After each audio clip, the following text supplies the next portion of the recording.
şu anda. YouTube kanalıma ve annemin mutfağına hoş geldiniz. Ne diyeyim anne? Kendi mutfağım mı? Annemin mutfağı. Neyse. Bugün hep beraber ilk videomu çekeceğiz ve cheesecake yapacağız. İlk videomda cheesecake seçmemin sebebi ne zaman cheesecake yapsam hep çok konuşuldu ve yani Polonya'da da olsa, Finlandiya'da da olsa ne zaman cheesecake yapsam herkes tarif istedi. Yani tarifi istetecek cheesecake tarifi veriyorum. Malzemelerimiz digestive bisküvileri. Polonya'dayken Belvita kullanıyordum. Türkiye'de de burçak falan kullanabilirsiniz. 3 tatlı kaşığı nişasta sosuna koymak için. Kvark,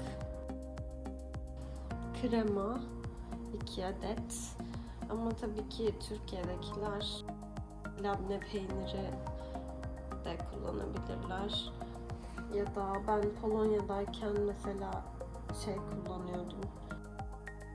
Şimentana.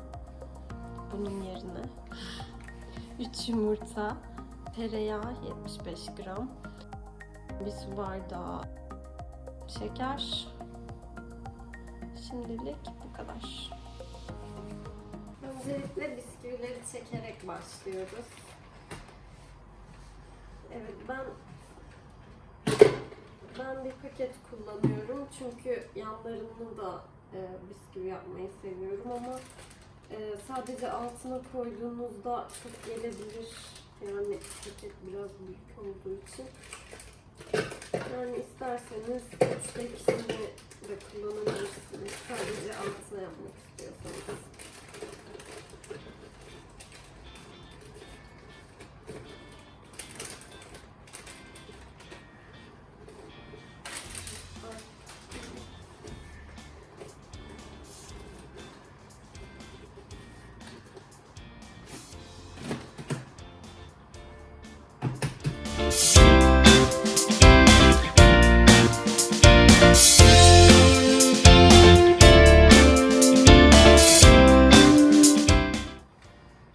Şimdi içine tereyağını da koyup tekrar çekeceğim.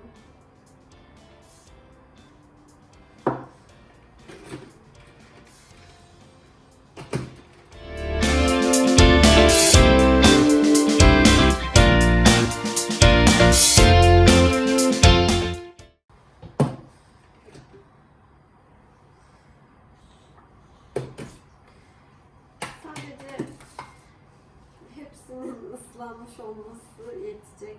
Tabii sizin evde robotunuz yoksa elinizde de kırabilirsiniz bisküvileri. Biraz vakit alıyor ama poşetin içine koyup öyle bardakla falan kırınca Polonya'daki arkadaşlarım iyi bilir. Böyle kolay oldu. Düz bir bardak yardımıyla da düzeltebilirsiniz. Ben kaşıkla düzeltmeyi tercih ediyorum. Bana daha kolay geliyor. Ve eğer siz kenarsız yapmadıysanız bunu pişirirken mutlaka kabın etrafına alüminyum folyo sarmayı unutmayın. Ben kenarlı yaptığım için gerek görmüyorum. Çünkü içindeki beyaz kremasının kenarları kızarmıyor zaten. Ve beyaz kalması için yapılıyor bu zaten. O yüzden kenarlı yapınca gerek görmüyorum. Şimdi bisküvilerimizi bir 10 dakika falan fırında kızartacağız. Ben fırınımı önceden ısıtmıştım 180 derecede. 10 dakika çıtır olacak ve çıkaracağız.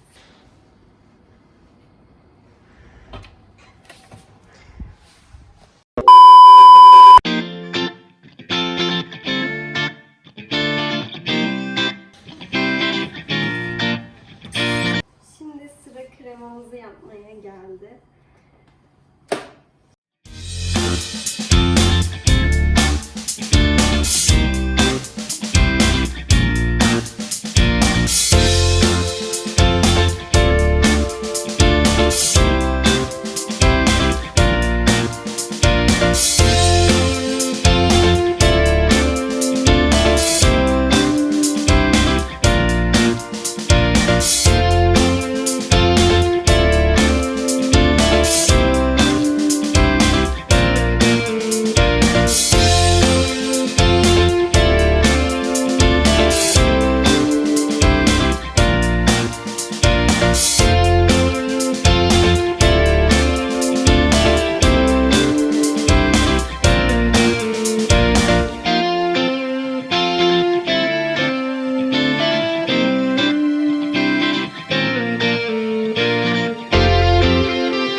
limonlarımızı rendeleyip sıkmaya.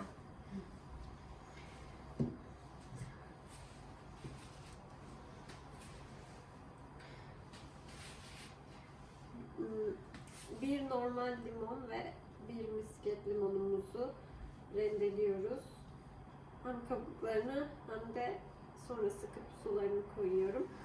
Ama tabii ki ben misket limonunu ekstradan aroma katsın diye, böyle farklı bir tat versin diye koyuyorum.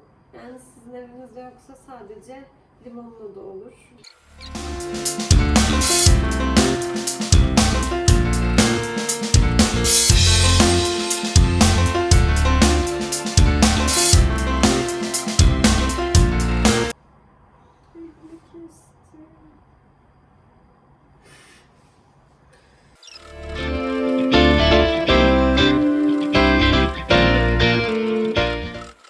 Evet, 10 dakika geçti. Artık çıkarıyoruz bisküvilerimizi.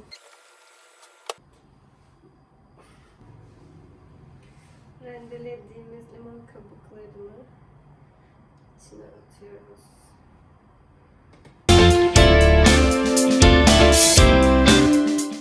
Şimdi rendelediğim limonu kesiyorum ve suyunu sıkacağım.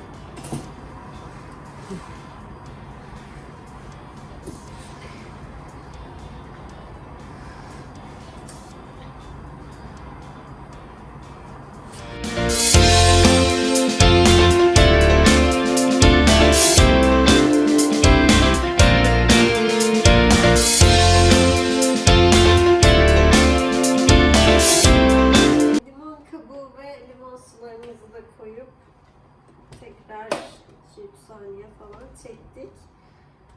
Şimdi kremamızı bisküvinin üstüne dökme zamanı.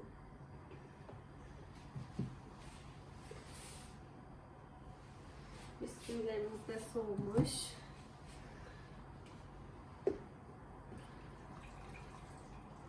Biraz sıvı görünebilir ama un değil, nişasta koyduğumuz için.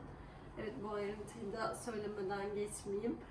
Yani çok un koyunca, çok değil de un koyunca çok sert bir kıvam oluyor, böyle kafelerde, pastanelerde yediğimiz bu böyle bayatımsı cheesecake'ler gibi. O yüzden ben o kıvamı sevmiyorum. Biraz daha böyle kremamsı, yumuşak bir kıvam da seviyorum. O yüzden un koymadım, nişasta koydum. Nişasta bu kıvamı pişince almasını sağlayacak. Şimdi fırına.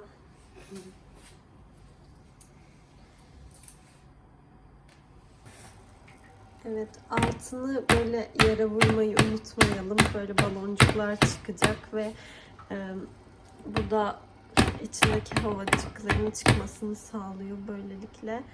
Cheesecake'imiz çatlamayacak. Evet. Ve şimdi cheesecake'imizi 180 derecelik fırındaki 180 dereceli konuşamıyorum. 180 derecelik fırına koyduk ve altına bir tepsiye su koyduk. Su buharlaşacak ve zaten biliyorsunuz çatlamaması için cheesecake'imizi gönderiyoruz. Evet, şimdi cheesecake'imizi fırına koyduk. Onu beklerken üstünü sosunu yapalım.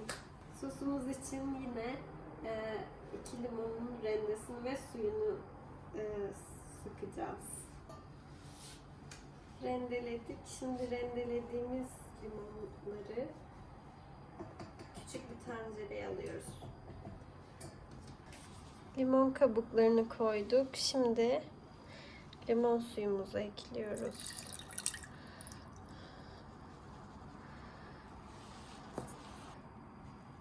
Tatlı kaşığı nişastamızı da ekledik. Yarım su bardağı şekerimizi de ilave ediyoruz. 1,5 su bardağı suyumuzu da ekliyoruz. Ve ocağa kaynamaya alıyoruz.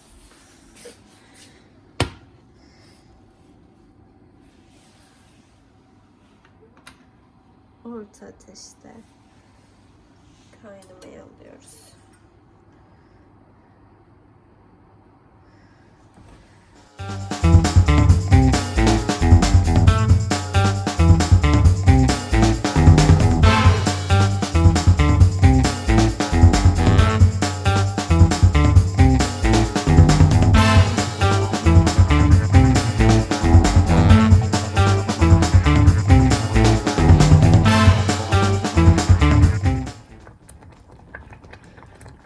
Kıvamını aldı ve göz göz oldu. Artık altını kapatıp soğumaya alabiliriz.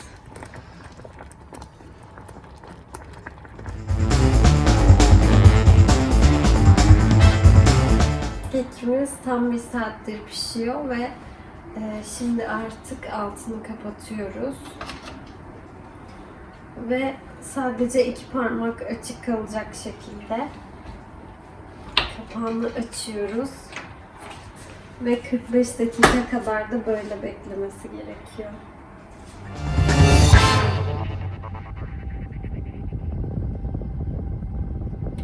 Cheesecake'imiz de pişti. Çok güzel ve sosumuz da tam kıvamını aldı, bekledi. Artık bunun üstüne dökebiliriz.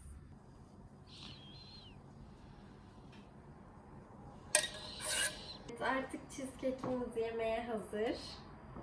Bir gece dolapta bekledi ve çıkardım, süsledim. Artık yiyebiliriz. Tadına bakmak için heyecanlanıyorum. Çok güzel oldu. Evet.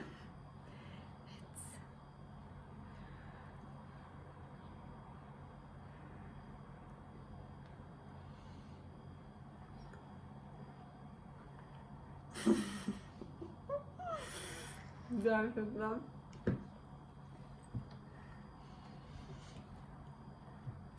Çok güzel. Tam yaz günlerine uygun, hafif, soğuk ve